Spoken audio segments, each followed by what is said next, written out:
Welcome, truth seekers and financial voyagers. This is Wealth Whisper, and you're tuning into Wealth Solo. Today we're diving deep into ancient wisdom that's been hiding in plain sight. Get ready to uncover 12 biblical principles about money that might just revolutionize your financial perspective. Principle number 1. The principle of first fruits. Imagine a farmer at the edge of his field. His first crops are ripening, but instead of rushing to harvest everything, he carefully selects the best portion and offers it to God. This is the principle of first fruits. Proverbs 3:9-10 tells us, "Honor the Lord with your wealth, with the first fruits of all your crops.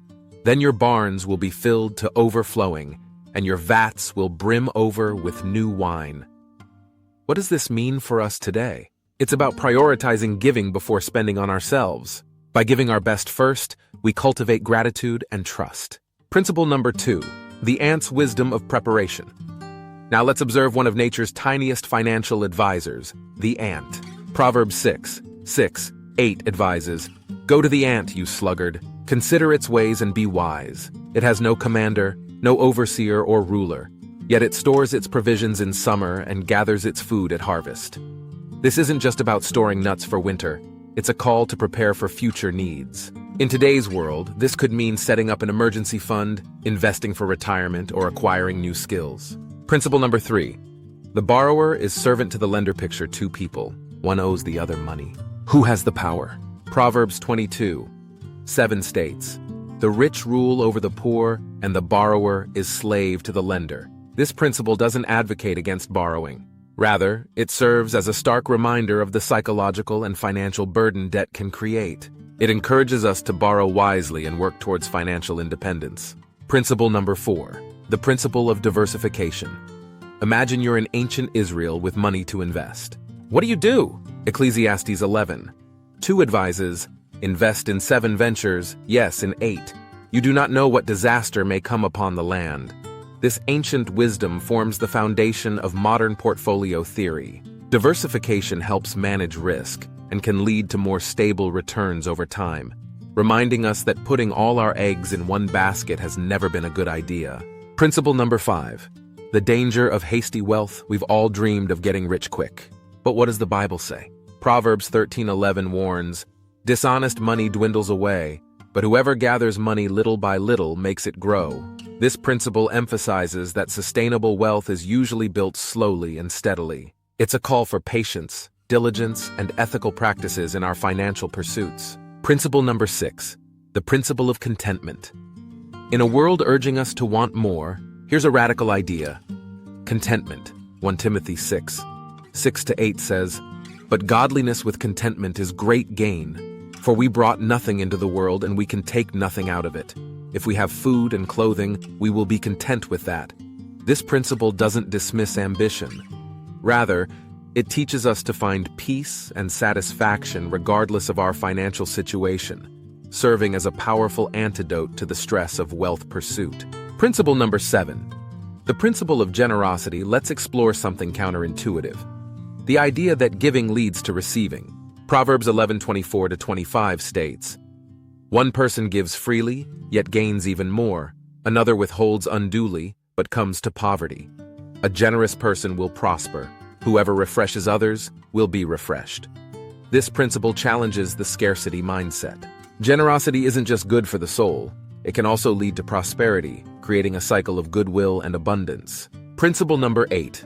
The principle of honest weights and measures. Imagine you're in an ancient marketplace. How do you ensure fair trade? Proverbs 11:1 tells us, "The Lord detests dishonest scales, but accurate weights find favor with him." In today's context, this principle extends beyond literal scales. It's about honesty in all our financial dealings, fair pricing, transparent business practices, and ethical investing, reminding us that integrity should be at the core of our financial lives. Principle number 9. The principle of stewardship.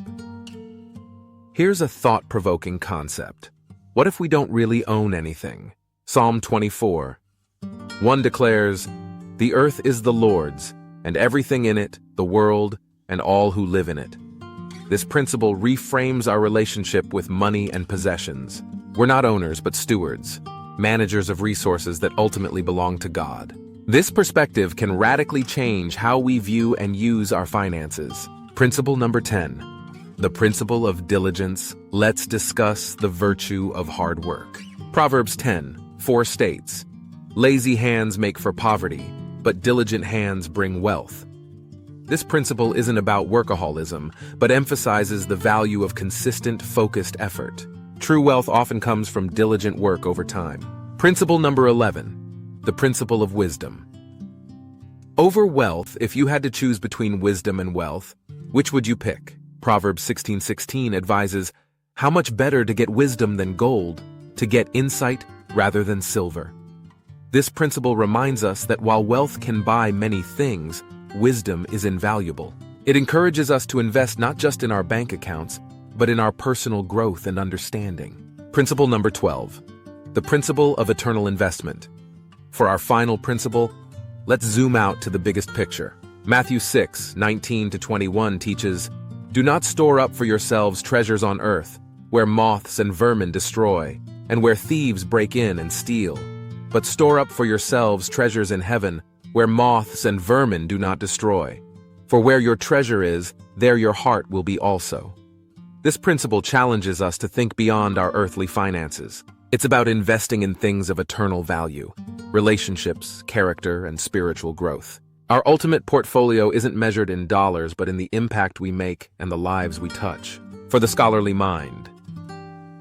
For those with a deep understanding of biblical principles, the script might benefit from exploring the nuances and historical context of some of the verses in more detail. And there you have it, fellow seekers. 12 biblical principles on money you might not have known existed. From the wisdom of ants to the concept of eternal investments, these principles offer a fresh perspective on our financial lives. Remember, true wealth isn't just about the numbers in your bank account. It's about how you steward your resources, the wisdom you gain, and the positive impact you make in the world. Now let's keep this conversation going in the comments. Share your Bible verses or a tip on how it helped you make money decisions.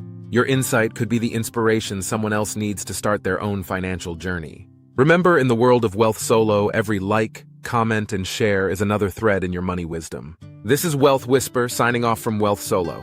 Until next time, may your investments be wise, your heart be generous, and your spirit be rich.